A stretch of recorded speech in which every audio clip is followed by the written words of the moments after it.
I'm going to tell you stories about 3 different entities that live in the house. I'm going to tell you about Mrs. Eastwood, who lived to be 102, and she died here in the house. She was the last Eastwood. We bought it after she passed. And then the purple girl and the cowboy. Mrs. Eastwood lived here until she was 102, and it was 1973, I believe, when she passed. We had her obituary somewhere. When we bought the house, it had been abandoned for 20 years. We bought it in '99. The Eastwood family was figuring nobody was going to pay for the taxes, nobody wanted to pay for the upkeep and to maintain the house, so it looked old and dilapidated when we bought it. But that made it affordable for us. We really bought land, not a house. And I put a lot of money rebuilding the house. But when we bought it, this room here was Mrs. Eastwood's bedroom. So her bed was right here, her dresser, and all her clothes were still in there when we bought the house. This was one single door that we removed and widened it, but it was one door and it had been boarded up because upstairs the porches were so dilapidated that Eastwood was scared the kids would fall through the porch. So that had been closed. I had now grown Eastwoods in the 30s and 40s that come in there like, we've never been upstairs. We weren't allowed as kids to go up into Granny's second floor, so they had never even been upstairs. There was a wall right here. So this whiteboard on the floor, and you can see the seam up above. There was a wall when we bought the house here, and this was the only bathroom to the house, which they added in the 50s. There was a door there, 2 doors there, and a door behind St. Margaret's back here. This was all covered in carpeting until the freeze 2 years ago. And after the freeze, we had several leaks together. I had to remove the carpeting because it was destroyed. And I remembered why we had covered it in carpeting was because the boards changed, and that bothered me 20 years ago. Now I kind of like it because it tells the stories of the house. So, Mrs. Eastwood lived here. This was her bathroom. There was a door there that went into the dining room to the kitchen, and the rest of the house had been sealed. Her youngest son, David, who passed about 6 months ago, he used to live in the back house. We own that property now. My niece and my nephew live there. He was charged with taking care of Mrs. Eastwood. That was her youngest son. She didn't want to go to nursing home. So he lived there with his first wife and 2 teenage boys. Some of the stories we heard from the neighbors, the Eastwoods had told us that Miss Eastwood died in the house, but that's all we knew. I just assumed she passed. It gets a little more dramatic. Well, I'm going to tell you some stories about hearing Mrs. Eastwood, seeing Mrs. Eastwood, and I'll tell you how she died. The very first time I was teaching in Austin, so that's an hour commute in, an hour commute back. My ex-partner, Miguel, and I lived together here, and that was our bedroom. And there used to be a long hallway that went all the way to the back where the bathroom is with the stairs that go down. And that was our entrance into the bedroom. That's all changed now. I came home from rehearsal. It was late, 10:30 or so. I fixed something to eat in the kitchen, turned the lights off, and we had failed to put a double switch in the back staircase. There used to be there's no light switch there, so I would just go up, all the way up in the dark to the top of the stairs, and then turn the lights up. That was before flashlights on cell phones, before cell phones.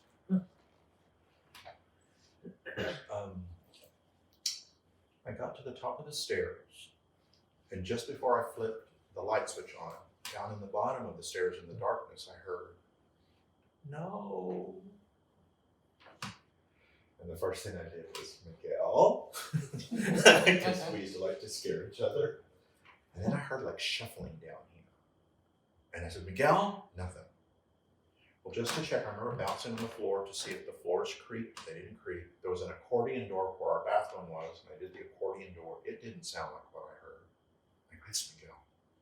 So I said, "I'm going to scare him." So I tiptoed all the way back to our bedroom, came out the front stairs, and I'm looking down the staircase, and I hear shuffling down here. And then I look to my right, and I notice the bedroom light is on in the Garza, the bedroom across the hallway. I'm like, "Well, who's in the Garza?" So I open the door. The shower is running, someone's in the bathroom. open the bathroom door, pull back the shower curtain. He goes, hey, I'm taking a shower. What's the matter? And I said, someone said no downstairs. And you could tell that I was scared. He goes, I'll get out in a little bit. We'll go check it out. So then I felt stupid. So I looked in the hallway and I found a hammer because we were still hanging artwork in there. So I came downstairs with my hammer as my weapon. I came down here, turned the lights on. Everything is fine. Furniture hasn't been moved. I couldn't find anything, nothing. But I know I heard an old woman's voice say, no. And it was back there. Well, I failed to tell you. When we bought the house, if you go straight, like where the kitchen is and all that rock, when we bought the house, that was outdoors. That was the outside porch. We enclosed all that, added a bathroom, enclosed that to be part of the kitchen, opened wall. So that used to be outside. The kitchen was smaller. Just recently, and it started when we started renovating the house after the freeze 2 years ago.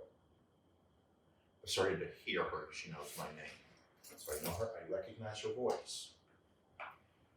The most recent one was the very first fall workshops are back in September. I had just gone out with the teachers to eat for the very first night. We're at Torchy's having dinner. We had the first day of classes. I tell the teachers, I'm in my truck, I'm gonna go by HEB because I gotta buy stuff for breakfast. So if y'all beat me to the house, y'all know the code to get in on the side door. So I'll get back home as quickly as I can. So I go to HEB, buy the stuff, come home. I didn't see that they weren't back yet, so I come in through the back door kitchen and I'm unloading the groceries for breakfast. And I hear, Rick! And I go, I'm in the kitchen, I'll be there in a little bit. So I come in and there is nobody in the house. Nobody. And I heard someone call me from this front hallway. The first summer of COVID, I didn't stop the workshops. I bought a tent, so we're outside in the front yard under a big tent. Everybody's separated 6 feet away, and we're doing the workshop outdoors with masks on. And we're fixing to start the workshop. It's in the middle of the afternoon, 4 o'clock, sun, bright. And I'm walking down this hallway to go meet the teachers. And right behind my head, I hear, hey, Rick. And I turn around, nobody there. And it's always that old woman's voice. My dear friend Renee, who comes and helps me with the workshops, one time we were in the library working, and she stopped working. She goes, aren't you going to go see who it is? I'm like, what? She goes, somebody just called you. I'm like, I didn't hear anything. She goes, yeah, someone just said, hey, Rick. I go, I didn't hear it. She goes, I heard it. So Renee has heard her, but I didn't hear her. That's kind of weird. All right. The weirdest is this Eastwood story. Early on in the workshops, I had my assistant, Jason Kruger, who would come and help me from Mesquite. He now works at St. Andrews where I used to work. He and Huggy were upstairs in the Garza. Huggy was in the big queen bed and Jason was in the little twin bed. Jason is notoriously late. That's his reputation, always late. And there he was here at the workshops. I might have to call him and go, the workshops has started, Jason. You don't know what's about down here, so we'll be teaching the class. So it was a Sunday morning. The workshops used to end Sunday morning. I would do pitches Sunday morning rather than Saturday night like we currently do. It was early Sunday morning. I'm outside watering the grass in the front, moving the water around, and Jason is loading his car. I'm like, you're up early? Because he's never up early. And he said, I'm going to go home. I go, after pitches? He goes, no, I'm going to leave right now. I'm like, Jason, we're not done. We've got 3 more hours of the workshop. He goes, I've got to go home. I'm like, did something go wrong? I don't want to talk about it. What's happening? I'll talk about it later. I just need to get home to my wife. And he left. And so I come back in. His roommate, Huggy, who is an early riser, was in the kitchen helping my sister and my brother-in-law, Sylvia and Bill, prepare breakfast. Huggy was 6'4", 300-something pounds, big man, loud, from West Texas Crane. Huggy passed 2 or 3 months ago. A lot of his scripts from out in the library that he donated. Died of cancer. I go into the kitchen and go, Huggy, what happened last night? He's like, Oh, we saw Mrs. Eastwood last night. I'm like, what happened? And so he told me a story. Then later, Jason told me the exact same story. It was late at night. Jason was having trouble sleeping because he said he got real hot. Jason sleeps with one of those masks over the eyes. So he's tossing and turning. The room's getting hotter and hotter, and he's uncomfortable. And then he said, Huggy started to talk in his sleep. And Huggy is saying, but I don't have any matches. I don't have any matches. I told you I don't have any matches. And Jason's like, Huggy, wake up. You're talking in sleep. Huggy, Huggy. I don't have any matches. I don't have any matches. And finally, Jason couldn't stand it. So he says he took off his mask, was going to get up to go wake him up. But when he ripped off his mask and he got up, he said there was a little old woman over Huggy's bed. And Jason screamed and hollered and flipped on the lights, and whatever it was vanished. And Jason says, there was a woman standing over your bed, Huggy. And Huggy goes, I was dreaming that this old lady was talking to me. Is that me? I don't know. Yes, it's sorry. I was calling Christian.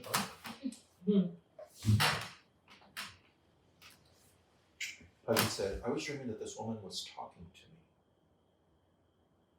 And she was asking you for matches. He goes, yes. And I was telling her that I don't have any matches. He goes, yes. And so Jason got more scared because Huggy was having the dream of an old woman that Jason saw. And he goes, so they slept with the lights on for the rest of the night. He was uncomfortable. And then he got up early and left because he says he swears he saw the old woman. And to this day, Jason will still come and help occasionally, but he doesn't stay in the house. He'll stay in the back house, my niece and my nephew, or a hotel, but he won't sleep in the house. And when I put up all that artwork, he goes, that's her, that's who I saw. So he pointed to one of the pictures. After they all left that day, my sister and I are cleaning the house up. We're up in that room, and I'm looking under the bed to see if they left any clothing or socks or something. And I'm looking under Huggy's bed, and there's a puddle of water in the middle of the bed underneath. And I'm like, did Huggy get so scared he peed in the bed? Oh, no. So he goes, well, look, the mattress was dry, sheets were dry, but there was this puddle under the bed. In the middle, not to the side. So he goes, did the shower leak? And I'm like, is that going to leak all the way across the room and puddle in the middle of the bed? She'll go, clean it up. So I remember Daredevil Rick, I put my fingers in it to touch it, and it wasn't water, it was like a thick gel. And I smelled it, no odor, and I just cleaned it up, didn't think about it. Well, later, a year or two, my brother-in-law, so his husband Bill, has made friends with ghost hunters. And he's talking about the house, and they want to come stay at the house to run their tests. So on 2 weekends that we were traveling out and the house was empty, they came and stayed the entire week and set up all their equipment. And they told us that that's ectoplasm, that sometimes when ghosts appear, they'll leave a residual. When they were ghost hunting, they got lots of orbs, weird changes in temperature from room to room, but they didn't get any other camera other than orbs, flashes of light. This summer, I told ghost stories, so that group of teachers were videotaping their own ghost stories. So they filmed, like they were in one room filming a little scenario, and then I remember this one lady, she must have been 77 years old. She put on her ghost sheet like a ghost, and she's just walking through the house. I'm videotaping her, she's so funny. She's in here, and I'm videotaping her, and then we all laugh, and then we're watching the videos. When she is in here, there are orbs all over her. And it made me so scared, I don't even like watching that video, because it's just weird. And they're like, those are dust spots. So they're like, that is not a dust spot. And I remember one of them like went right at the camera.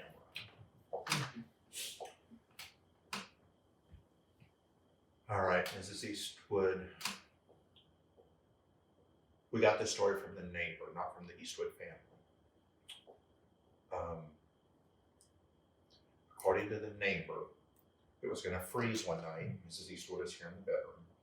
And she walked out the door all the way around to the back of the house to what's now part of the back kitchen to turn on the outdoor faucet so that the water would drip, so that the pipes wouldn't freeze over.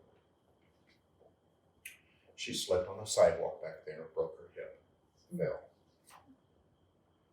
And she froze to death that night. She didn't make it back. She froze outside. And to make matters worse, the neighbor said that 2-3 days later, the teenage boys are driving to the back house and they tell their dad, I think Granny's clothes have fallen from the clothesline because there's a pile of clothes on the ground. Oh, dear God. And it wasn't a pile of clothes, it was Granny. And according to the neighbor, she'd been neglected for a couple of days and they hadn't even found her. They didn't check on her. So once I heard that story, I think what I heard no was right down where she died, and I think she was reliving her death. Because it sounded like no, like she was in pain. I think asking for matches is she's cold. She wants to get warm. Last summer, again, another teacher that comes repeatedly, Candace Mercer. Does anyone know Candace? Mm-hmm. Candace is in the Fort Worth area. Candace is a cigarette smoker, so she goes outside to smoke in the parking lot. And everyone had already gone to bed. She's going to go smoke a cigarette. It's dark. She's walking to the front driveway and she falls on the front steps where those stone pillars are. And she says she has a bad ankle that sometimes goes out and it twists and it's real painful. But she says when that goes out, it's very painful and sometimes I have to go to a doctor to get it so that I can't walk. She goes, this is repeat. She goes, and that's what happened out there. So she said, here I am crying in the dark. I haven't had my cigarette. I know I can't walk. And she had fallen. So after she composed herself, she goes, I'm going to crawl to the front of the house. So she starts to crawl. She's trying to lift herself up. She goes, she got up easily and that her foot didn't hurt. She goes, it was the weirdest thing that has never happened. And just recently, I texted her and I just told people your ghost story. She goes, Rick, it's weird. My doctor didn't know what happened. That foot is healed. Wow. And I said, that's Ms. Eastwood. She saw you falling. Like she fell. She was helping you. So that's another nice ghost story for Ms. Eastwood. She helped a teacher and healed her foot. I don't know if this is Mrs. Eastwood or not, but in that room where Jason and Heidi saw her, Mandy Connor and Greta Peterson. Greta's at Lampasas. Mandy Connor is now China Spring. They were roommates in that room. And on the very first night, Greta is talking in her sleep. I need to ask them what Greta was saying. Mandy remembers, but Mandy doesn't like talking about it. She was saying something in her sleep, and finally, Mandy wakes Greta up. And then they go back to sleep. And then, according to Greta, Mandy is saying the exact same thing, talking in her sleep an hour or two later. And Greta has to wake Mandy up. They're both having the same dream. So both of them got up the next morning and checked into a hotel. They didn't stay the rest of the workshop in the house. They just went and got a hotel. They said that was just too creepy that we had the same dream in that room.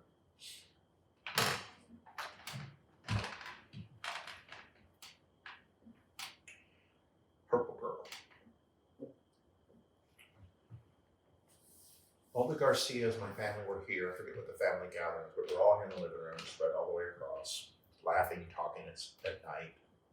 And my great niece Kinsley, who is a freshman in what UT, she just started college at UT. She was probably 3 years old then. And she was raised in this house because my sister Sylvia ran this as a bed and breakfast back then. And Sylvia, her grandmother, her Mimi, was her full-time babysitter. So Kinsley was raised here. And she used to play bed and breakfast when we were watching her go, hello, Eastwood Hill, how many rooms would you like? No, that room is reserved already. Anyhow, we're all here talking, and Kinsley, 3 years old, 4 years old, was sitting right here on the floor that was carpeting out with her pops, Bill, her grandfather, and they're playing Chinese checkers, the marble games. Out of nowhere, she just got super, super quiet, and she is not a quiet little girl. Needs a lot of attention. But she got very quiet, popped her head up, and she's looking down this hallway and just staring. And I remember Bill got real quiet, and he's trying to see what she sees. We all noticed how quiet she got. And then she just stood up and quietly walked all the way to that corner and got into her Mimi's lap, her grandmother's lap, and curled up. So he's like, what's the matter? She wouldn't say anything. She curled up, got real quiet. Bill and I went and looked. We didn't find anything, didn't see anything. It was just weird.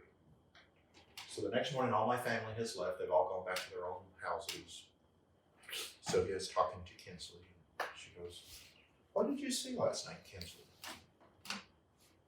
She says, there was this little purple girl, and her dress is ugly, and she's just terrible, and she just wants to play with me. And so when we all got back from work, me, Miguel, and Bill, so he's telling us that story, and I'm like, that's not a little purple girl.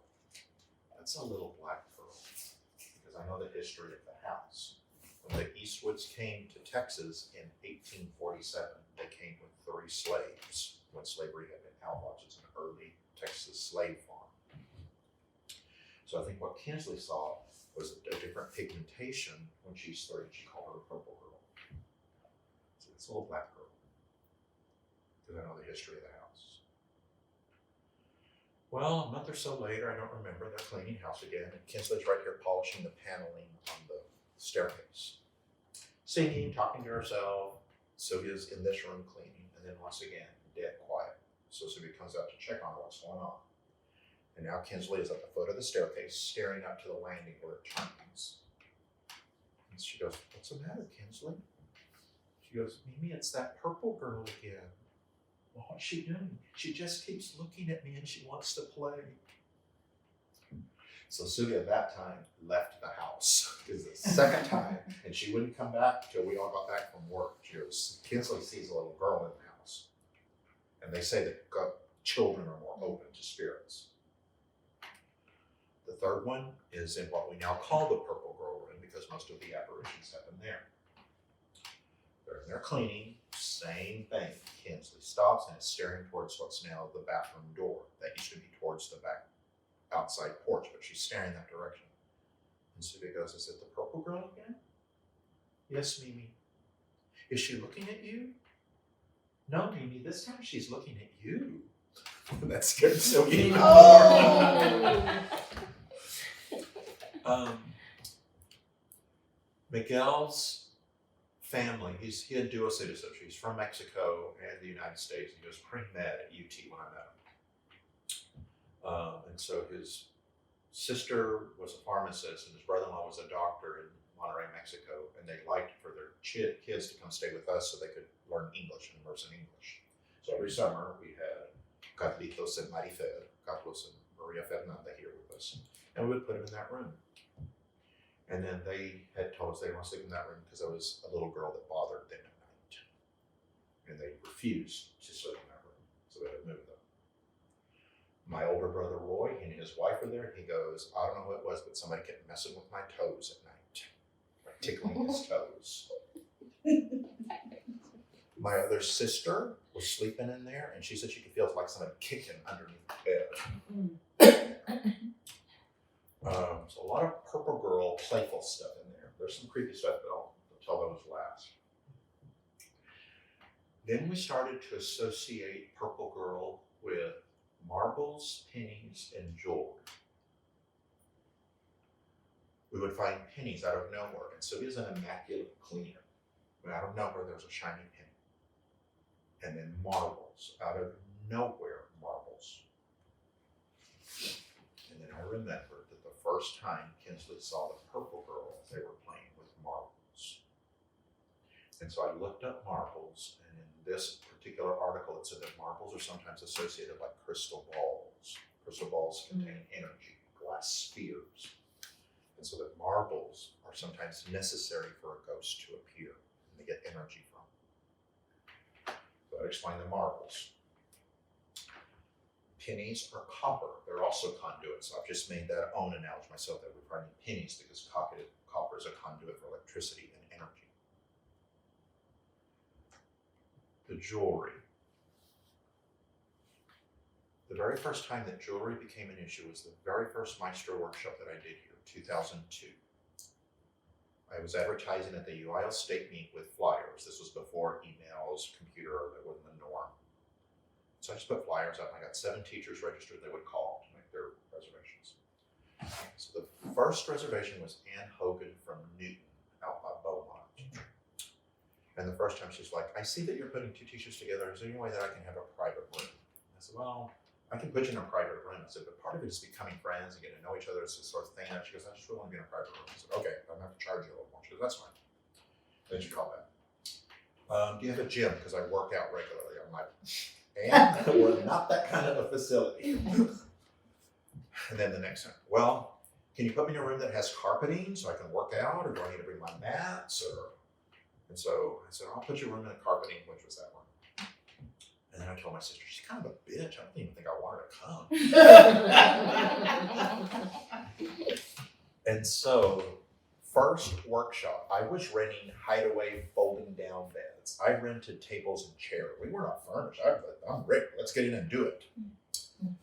So all of this was still the woods. Those apartments had not been built. I hadn't even cleared the woods there. I hadn't cleared the front yard. I hadn't built the front walkway yet. We had done the deck. Cars parked down there, and they came up this way. So Ann Hogan was the first one to arrive. And she pulled up in this bright blue convertible, sexy little car. And then she got out, and she's sexier than the car. And very nice, real strong East Texas accent. Hi, how are you? We're talking, and I help her get her luggage and put in. I take her into the Purple Girl room. We didn't call it the Purple Girl room then. So she gets in there. She's very polite, very friendly, and stunning.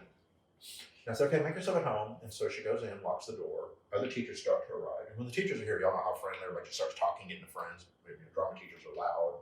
It was fun, but she won't come out. And then right the minute that the workshop's supposed to start, she came out. She wasn't late, but she didn't socialize as people were arriving. She came in and sat on a couch right there. For relationships before issues, where I'm teaching sort of get to know each other, I had sent them the assignment of bring an object that symbolizes your personality. An object that's, you are like this object, why? So we're going around the room and people are showing the objects, telling about why they're like that object. And we get to Anne. And out of her purse, she pulled out a sterling silver stainless steel letter opener. And she goes, I'm just like this. It's slender and it's beautiful and it's strong. And then she pointed at it. She goes, but don't you mess with me. And I went, next. She made it real clear. She was polite. She participated. But at that point, the workshops were probably 3 days longer than they are. There was no breaks. I would teach day, afternoon, night. I was crazy. She wouldn't socialize. She wouldn't go out to dinner with us. She was by herself. Locked herself up in the room. Until the very last night. And she comes out and she said, do you mind if I have dinner with y'all tonight, Ruth? I go, please. I'd love to have you, Anne. So she got in the Suburban with us, and she is hilarious. Funny. Voices, characters. We were rolling with her stories. It was just so much fun. And we discovered she was a Miss USA like beauty pageant finalist, and that was her looks. There was so much history to her. And so at the end, I was like, it was so good that you finally dropped your guard. I'm glad you relaxed a little bit. And she goes, can I stay up and drink vodka with you? I'm trying to drink vodka by myself in the room. Bring your vodka out. So she's in here, and the very last night, it was beautiful. So she goes to bed. And then the next morning, the very last day, I hadn't designed pitches yet, like what y'all do now. But at that point, what I did was one-on-one conferences with teachers in the library. We just sit down, ask them questions, and they could ask me stuff. I didn't have my books written yet, so I had 2 3-ring binders with 40 years of lesson plans that I would give them. So she came in for her conference, and she put it on the table. And I remember she said, I don't even want to talk about this stuff. And she pushed the books aside. She goes, everybody knows we learned more at this workshop than any TTA conference we've ever gone to. She goes, instead, I want to talk about what you did to my heart. And she started to cry. I've never met anybody so kind and so giving. Your whole family are just so nice. I want you to know, Rick, I have a gay uncle, and I called him this morning. I have apologized for how I have treated him, and I called all my cousins, and they're going to call him and apologize too. I said, well, thank you. She goes, whenever I can't stand it, I have my husband take me to Beaumont. Can he bring me here instead? Anytime, you're welcome here. And so she cried and cried, and we hugged.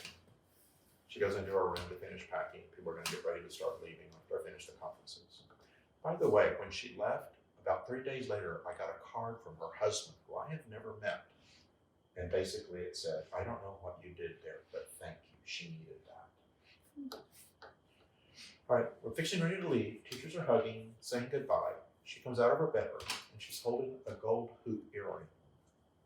She said, did someone put an earring on my nightstand?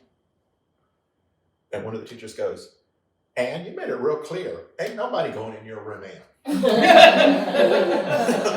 She goes, but it's not mine. And we're like, no one would go in your room. Well, it's not mine.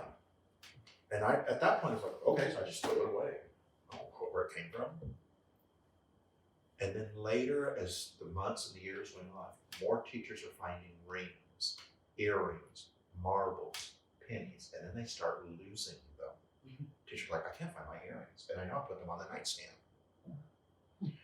Just the last workshop, the very last workshop, last week, I tell this story. One of the teachers said she put 2 rings on the nightstand in there, and she was going to give 2 hoops. And then I looked at the little studs. And she goes, I woke up in the middle of the night because I could hear them moving. Like someone was pushing them across the dresser. Rick So- has jewelry on the nightstand right now. Yeah, so I think, Be there. so I think the purple girl likes pretty things because she never had them. And then she's real nice, and I think she gives them gifts to people that need them. And she just wants to play, and she wants her friend. So what I've decided is, I think the purple girl is here because I think she's half Eastwood. I had an African-American teacher who came here, and she was a member of some kind of genealogy where they could look up their own ancestry as slaves. And she's the one that looked up the Eastwoods, and they owned a teenage girl and 2 20-year-old male slaves. And so I think somebody messed around with the teenage girl, and that purple girl is half Eastwood. That's what I think. I don't know how she died, but for some reason she still owns this house. And we also discovered that the purple girl room was the original kitchen to the house. So if there was a teenage female slave, she would have worked in the kitchen a lot. So I think that's why she's in that room the most. It's where she was raised. And so the custom has been, this now lives in the purple girl room, the container. And every marble and fine that I find is in here. And now teachers will bring the purple girl presents. So that's all of them. So I'll let you look at them later. There's marbles, there's rings, there's little toys. And I just love that the teachers now bring their stuff. It's really sweet.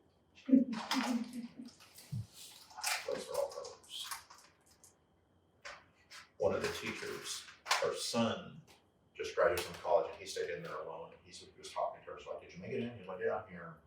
What room are you in? I'm in the purple girl room. He's like, oh, you're in the purple girl room. And he's like, why? She's like, oh, nothing. And then goes, and there's this little container full of stuff, and I was looking through it, there's like marbles. She goes, don't touch it! Don't touch it!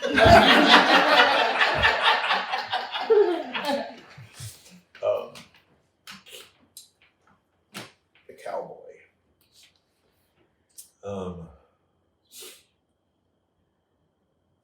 After the cowboy, I'm going to tell you one more, the scariest story about the purple girl. Don't let me forget. But it's the scariest, so I'll say it for last.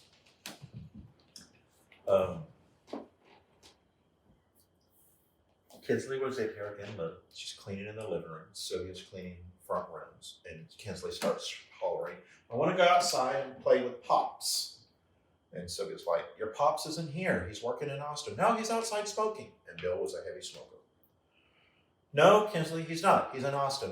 Mimi, he's outside. I want to go play with Pops. And finally she comes in here and she goes, where's Pops? She goes, well, he was right out there. She points to that door and he was pointing out there. So he goes, he's not there. She goes, he was right there. He was smoking a cigarette. So Sylvia goes outside. she smells cigarette smoke, but there's nobody there. And now Sylvia's scared because who's walking around the house while she's here alone? And she smelled cigarettes. But Kinsley saw somebody that looked like her pops. Then we have guests here running as a bed and breakfast that start saying things like, I thought this was a non-smoking facility. It is. Somebody was smoking in our room. We could smell the cigarettes. Just last workshop, I tell this exact same story. A teacher sitting over there, she goes, we smelled cigarette yesterday, and I told her, do you smell cigarettes? Most of the cigarette smoke is upstairs on the outdoor balcony.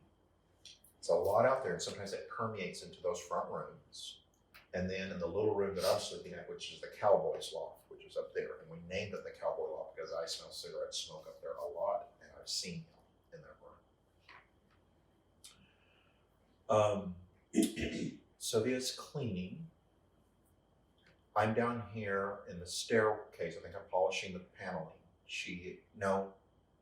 I'm downstairs. She's upstairs in the garden. A lot of stuff happens in the garden. The most active room in the garden and the purple room. I hear her go, Rick, and I'm like, what'd you see? I can just tell from the tone. So I go upstairs and she goes, I was cleaning the mirror with Windex. She goes, I don't know why. I just needed to turn around. She goes, and I turned around and she had raised the old curtains off of the floor because they used to sort of flow on the floor. And she had put them up on the bed while she was dusting. She goes, and I turned around and the curtain fell to the floor and I saw Bill walk across that outside window. And then she goes, Bill's not here. I go, no, he's not. And there's only one way to that deck, and it's that front staircase. We now have a fire escape, but that was before the fire escape. She goes, go look. So I opened the door, I smelled cigarette smoke, but there's nobody out there. So she saw somebody that looked like Bill, Pops. She thought it was Bill, and then it's not him. So Bill kind of wears cowboy garb, the flannels and those patterns and some of those shirts. But when I put all the artwork up here, photos, Kinsley goes, that's the cowboy. And it's a young guy with a deer. Later you'll look at the pictures. She says, that's the cowboy. And it does kind of look like a younger Bill. All right, when I saw him, I smell it in that room. I smell cigarette out there. And even when our construction worker, just a year ago when we were redoing it after all the freeze, I'm like, do you not smell the cigarette? He goes, I don't smell it. I go, it's so strong. But he couldn't smell it. Miguel and I split up in 2009. We were together 18 years. He went through a lot of family tragedies and he got real depressed and started drinking. And Miguel's not a drinker. He started drinking. He was just very sad. We're good friends again. We're not together, but we're friends. And he still owns part of the house. When we were having problems, I moved out of our bedroom and I moved into the purple girl room. We coexisted in the house, but Miguel would drink and he'd get angry and I just heard him knocking on the door. And I was just like, go to sleep. I'm not opening the door. Sleep it off. He finally moved out of the house. And he still comes once a month to pay bills and visit. It was awkward at first, but now it's fine. I remember one night, he came to pay bills. At that point, I had moved out of that room and I was in what's now the Cowboys Loft, but I had a little day bed where my office was. And when he'd come, he would still sleep in our old bedroom. So he came and, it's a little awkward, but we're talking. And he starts drinking. I'm like, oh shit, he's drinking. So I went up to bed. He stayed up drinking and he's a smoker, so he was smoking outside. I was asleep, facing the wall, curled up. It's a little tiny, narrow room. And I remember waking up and you can just feel like somebody's looking at you. So I roll over, and there was a man over my bed like this. And I went into like jiu-jitsu, kung fu. And I'm like, what the fuck are you doing in here? Fucking heart attack! And he ran all the way across the bathroom and I composed myself. dark, right? So I get to what used to be our bathroom, and the accordion door is closed, and that door is not open. So whoever I saw ran through a bathroom door. And then I'm like, that's gotta be Miguel. So I come over here, open the door, and that's a loud little door. It's old, it's over 150 years old. I open it, it made noise, nobody's in the bed. I'm like, where is he?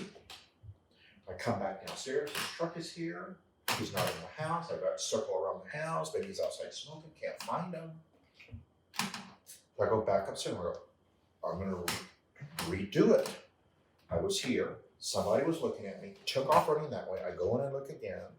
I go back to see if it's Miguel in the bedroom. This time when I open that loud door, he is sleeping on the couch, because we had a couch up there too. So he wakes up and I'm like, were you here a while ago? He goes, I just woke up, you woke me up. And I'm like, how come you didn't wake up earlier when I slammed that door open?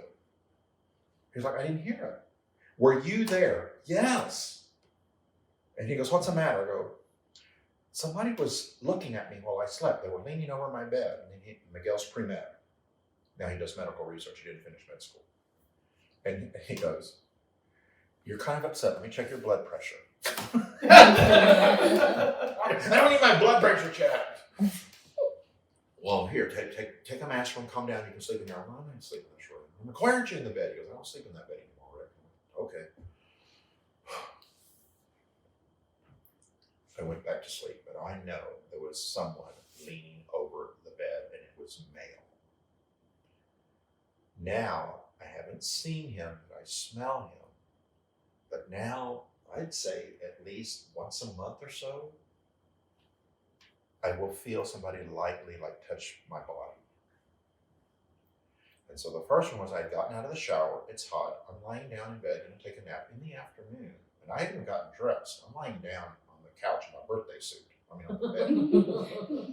And I'm there, and I felt it like someone just stroked me. And you know, like when you're naked, it's even scarier. I'm just scared to be touched, but we don't have any clothes on. And then just last week, I'm taking a nap in the afternoon, I curl over, and I feel it again. It's happened several times. Those are the most two that I remember. So I think the cowboy is gay. And he's very good looking. But it's not a rough touch. It's a very light, sensual touch. And so I'm a playwright, so I think the purple girl is half Eastwood. That's why she's still here.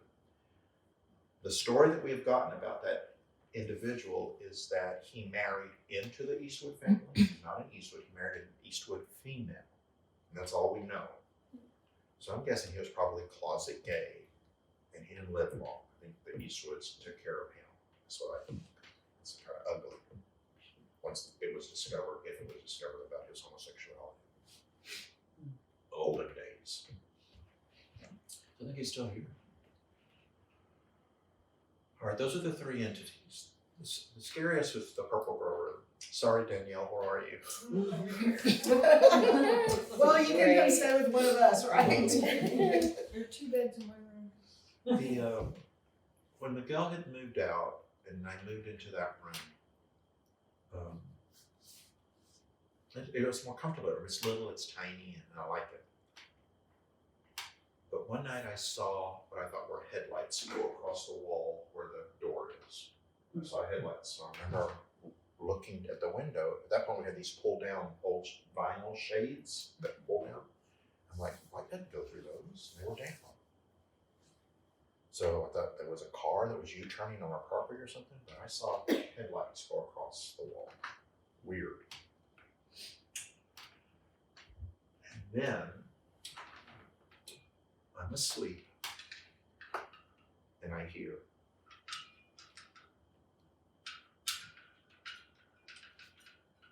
and I wake up, and it stops. And so the first one I was like, I was having a dream. And then again. I wake up, it stops. So I start sleeping with the bathroom light on. That doesn't stop it. I'll hear it, and I know that the minute that I open my eyes, and so it freaked me out. Like, who is it? I live here alone. It reminded me of Miguel's drunken nights when he would bang and knock on that door, but it wasn't violent. It was just. And so years have passed. I'm still in that room. I started dating Patrick. Patrick's much younger than me. In fact, he may come over tonight. He's now 30 something. Patrick hates the house, and at that point, Patrick smoked a lot of weed. So he was like, "This house, you're just stoned, Patrick." Yeah, I saw and I heard. Oh, you too many drugs, Patrick. Because he's got his own set of ghost stories. But he was going to spend the night when he had his own apartment or house. So he came over, he's spending the night. We're in bed in that room, door is locked. I never sleep with an open door. And I hear it. Oh, and when Patrick's with me, I don't leave the bathroom light on because I don't want him to know that I'm chicken. So it's dark. And I hear it. And then I'm like, does Patrick hear it? But I know that if I open my eyes, it'll stop. So I was mean. I intentionally kept my eyes closed to see if he heard it. And then I can tell that he hears it because I'm aware of his breathing. I can tell. And then very slowly I feel his elbow like, wake the fuck up. He's like slowly hitting me. And I keep my eyes closed. It keeps going on. And finally I get sent. I open my eyes. Stops. And I'm like, did you hear it? What the fuck is that? What is it? I don't know. I hear it all the time. I hate this house. And so after that, I stopped sleeping in there and I moved in here. It was just weird. Well, about 3-4 years ago, I'm doing a workshop. 2 teachers for the first time are in that room. They used to be at Yoakum. They're from Yoakum still, but they're no longer the directors there. Tara and Adriana. And it's Sunday morning. We're getting ready for pitches. This is when the workshops are big. 27, 25 teachers here. They're outside eating breakfast, drinking coffees from here. And I'm surprised that they're not out of their room because they're partiers. They don't want to miss the party. I see teachers waving at them. I'm like, what are they doing? I go, they're waving through the window. I'm like, why aren't they out? And then I hear knocking on the door. I'm like, what's the matter? The door's locked. I'm like, well, just unlatch it. Not the latch, the doorknob lock. I go, that lock hasn't worked the whole time we've been here. That's from 1847. It's locked. It can't lock. Rick, it's locked. Hurry up and get us out of here. Adriana's going to pass out. And so then I'm freaking out because the lock has never locked. That's why you do the latches. These are too old. And so I'm trying from the outside again. I finally have to call my brother-in-law and be like, the door is locked in the purple girl room. I don't know what's going on. Can you come? And so he comes and poor Adriana is passing out in there. We are now funneling screwdrivers underneath the door. They had to unscrew it from the inside and get out. And I was like, that is weird. And I'm like, she just doesn't want y'all to leave. She likes y'all. And they came back to workshops, but they wouldn't stay in that room. So now I Google doorknobs and doors and their association with ghosts. And this article said that ghosts are attracted to doorways because some of them know that they're not supposed to be here and they're looking for a way out. And they're doorways and passages. And so that's why often haunted houses' doors open and close by themselves. It's the ghost trying to pass or find its way.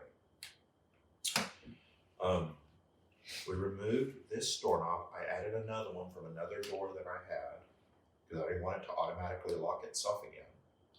there's a key associated with it. Here's the key. I would say maybe 6 months ago, I keep this on the buffet. The key is missing. And I'm like, did somebody steal my skeleton key? Surely they didn't. And so, but it's gone. I can't find it. I'm cleaning the house. I can't find the key. A day later, it is outside on one of the outside doors. And I don't know how it got there. But the key, and all my patio, all my deck tables are doors. Well, to make it even scarier, what happened this morning, Dick? Tell that story, Danielle. I went to try to get out, and the doorknob came out in my hand, and I was stuck inside the room. Just this morning, and she shows me the doorknob, and I don't want to tell her.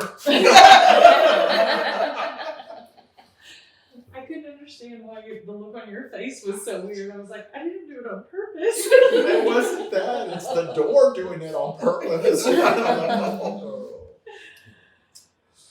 right, y'all have a good night. I